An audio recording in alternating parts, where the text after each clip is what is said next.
Ahojte, volám sa Tomáš, pracujem vo firme Hypothesis ako predajca. Chcel by som vám dneska trošičku objasniť kategóriu All Mountain Enduro. Je to kategória, kde si ľudia skôr užívajú z jazdy ako výšlapy, ale takisto tie bicykle zvládajú aj nejaké tie kopce.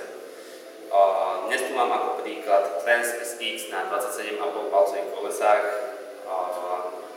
Trans je postavený na linkovom ráme so zdvihmi 160 jak predu, tak vzadu, kdežto vpredu je Foxa Talasa, možnosťou menia zdvihu na 140. Obidva systémy sú vlastne CTDčka, takže s nastavením 3 stupňov na zjazd, na trail a na šplhanie do kopca, kde sa utlmuje ten systém. Čo sa týka riadiaceho systému, tak v podstate zaobstará Shimano cez SLX-om na prehadzovači, DRčko na radení. Kľúky sú zo základnej zjazdackej série Z s priamo integrovaným napínakom reťaze.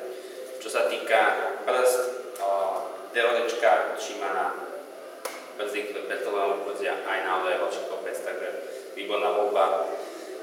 Kolesa TRX-a jednotky, endurové kolesa od Giantu, im asi viac niečo povedať, pevné, možno trošku ťažšie, ale kvalitné kolesa.